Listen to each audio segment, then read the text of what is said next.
Hey guys, what's up? This is honorableaggro, and we're back with another reading from The Ranger's Apprentice, Book 1, The Ruins of Gorlan. So we just finished chapter 12, where Will had just met his horse, Tug, and he was trying to catch him, and it was dancing around him. Will couldn't catch him until he figured out that if he held out an apple, the horse would come to him.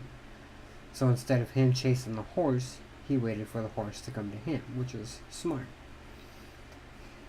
Alright, so we're going to get into chapter 13, where we go back to Horace in battle school. And yeah, so we're going to get right into this after I take my vape, and yeah, we'll see how it turns out for Horace.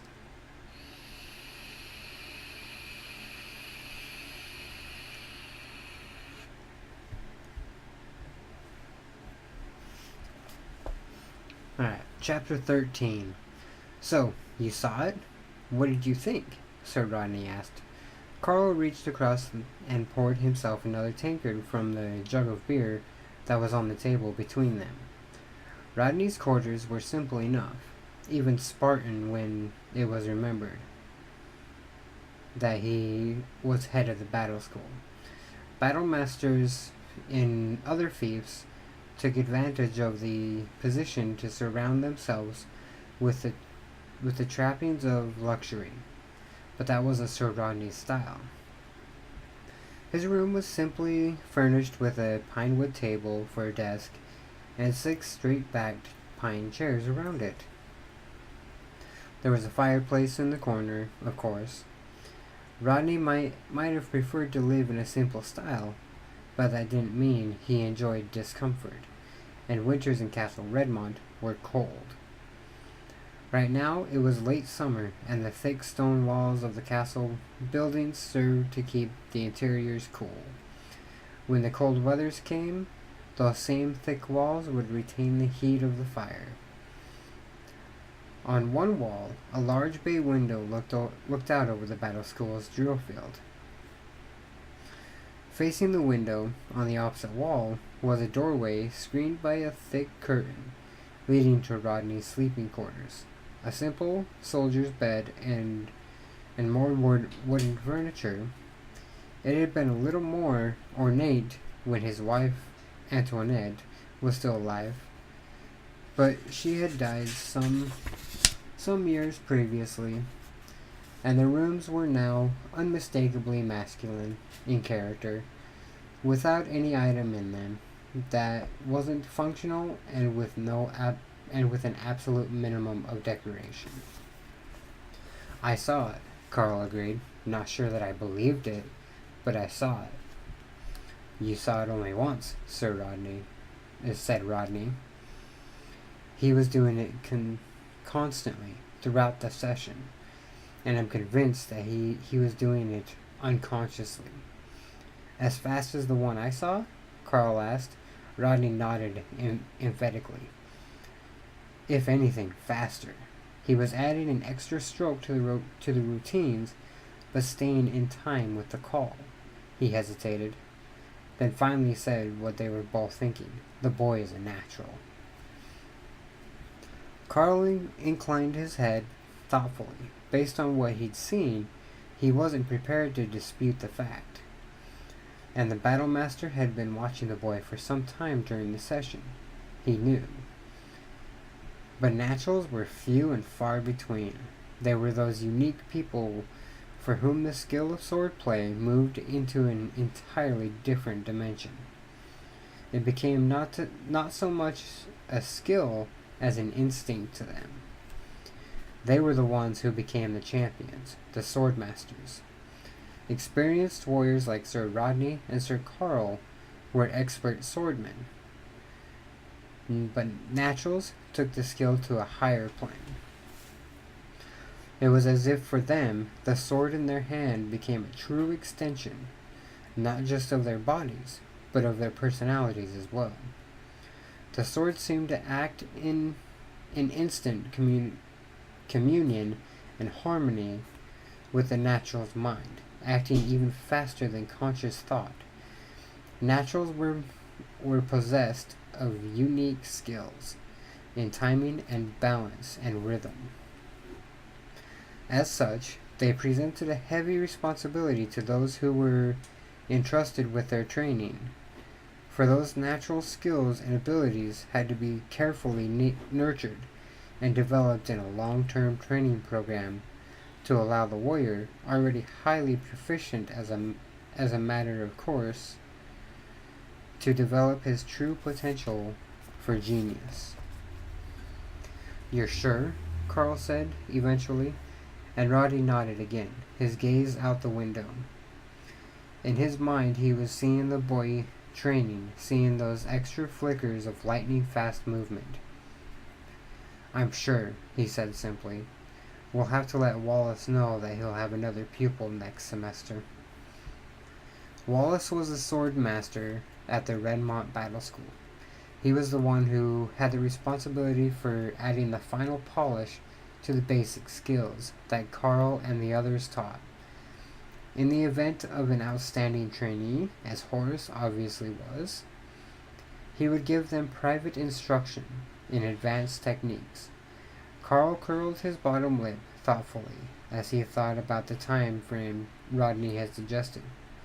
"Not until then," he said. "The next semester was almost 3 months away.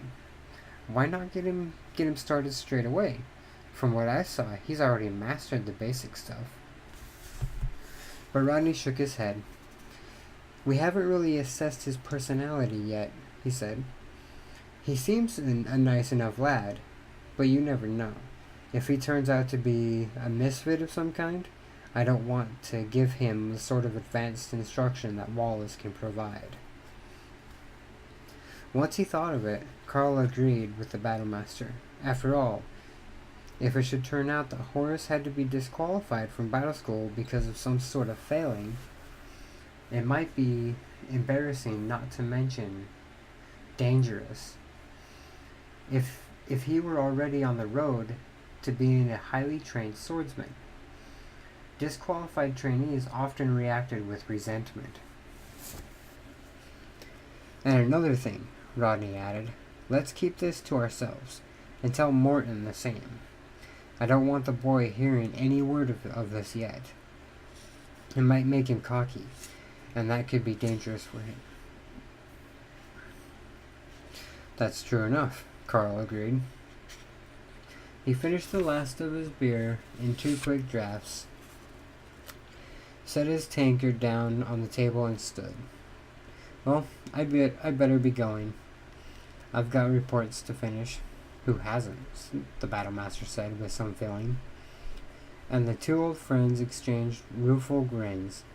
"I never knew there was so much paperwork involved in running a battle school," Carl snorted in derision. "Sometimes I think we should forget the weapons training and just throw all the paper at the enemy, bury them in it." He gave an informal salute, just touching one finger to his forehead.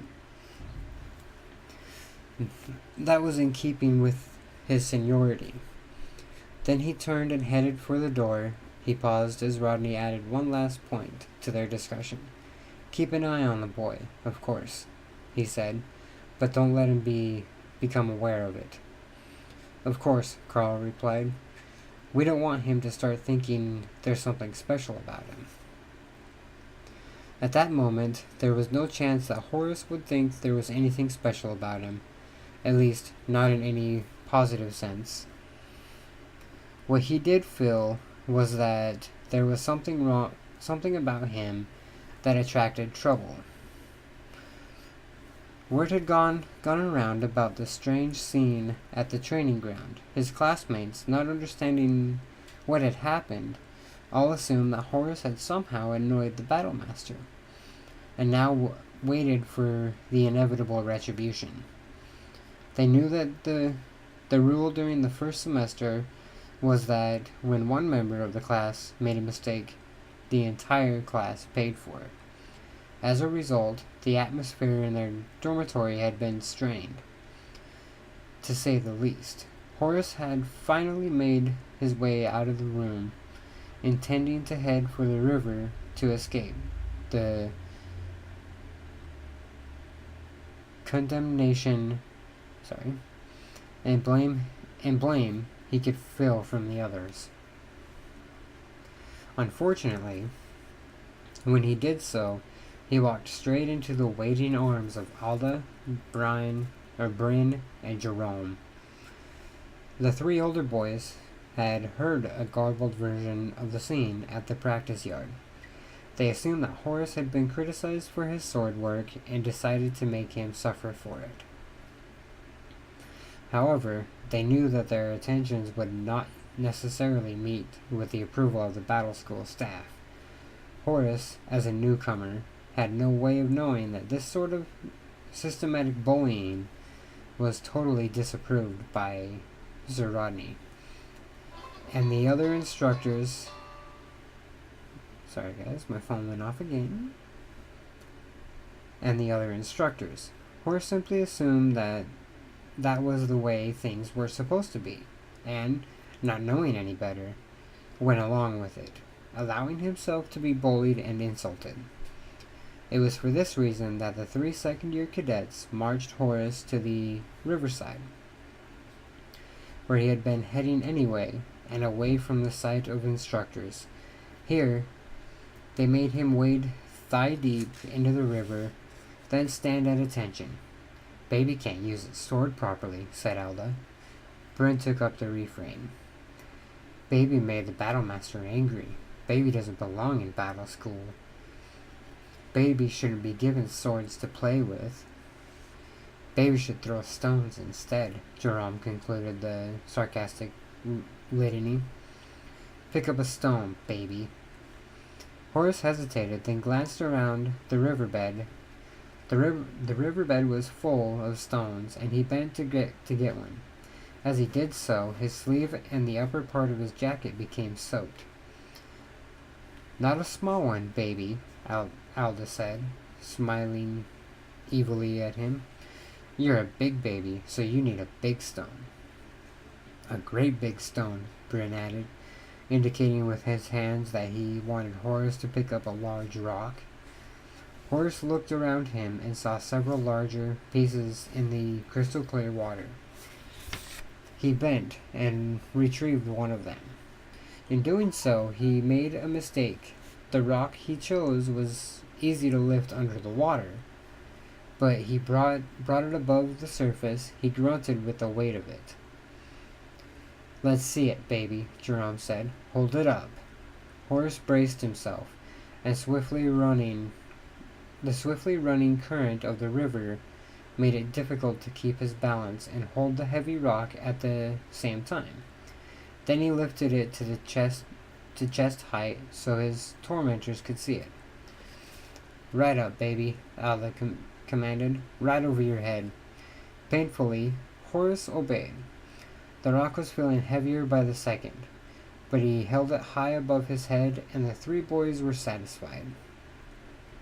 "That's good, baby," Jerome said, and Horace, with a relieved sigh, began to let the rock down again. "What are you doing?" demanded Jerome angrily. "I said that's good, so that's where I want the rock to stay." Horace struggled and lifted the rock above his head once more. Holding it at arm's length, Alda, Bryn, and Jerome nodded their approval. "Now you can stay there," Alda told him, "while you count to 500. Then you can go back to the dormitory." "Start counting," Bryn ordered him, grinning at the idea. 1, 2, 3, began Horace, but they all shouted at him almost immediately. "Not so fast, baby. Nice and slowly. Start again." 1, 2, 3, Horace counted, and they nodded their approval. "That's better. Now a nice slow count to 500, and you can go," Alda told him. "Don't try to fudge it, because we'll know," threatened Jerome, "and you'll be back here counting to 1,000. Laughing among themselves, the three students headed back towards their quarters. Horace remained in midstream, arms trembling with the weight of the rock, tears of frustration and humiliation filling his eyes. Once he lost his balance and fell full length in the water. After that, his heavy, sodden clothing made it all the harder to hold the rock above his head, but he kept at it. He couldn't be sure that they weren't concealed somewhere, watching him, and if they were, they'd make him pay for disobeying their instructions. If this was the way of things, then so be it, he thought. But he promised himself that, first chance he got, he was going to make somebody pay for the humiliation he was undergoing. Much later, clothes soaked, arms aching, and a deep feeling of resentment burning in his heart, he crept back to his quarters. He was too late for the evening meal, but he didn't care. He was too miserable to eat it. And that was chapter 13, guys. Horace still being bullied by some of the second year cadets, not realizing that, it's against the battle school rules. So he's just enduring it, he's doing what they say, and just going along with it. So, we'll see how he reacts to that and, what happens to him. I think in the next chapter, I think we get back into Will and Halt. Yeah, we get back into Will and Halt in the next one, where Will had just picked up his horse, and that's my phone again, sorry guys. And we'll see what happens there. So, somebody obviously loves to send me shit, so I will see you guys in the next one. If you guys enjoyed it, hit that like button down below, leave me a comment, tell me what you guys think of the series so far, and I'll see you in the next one.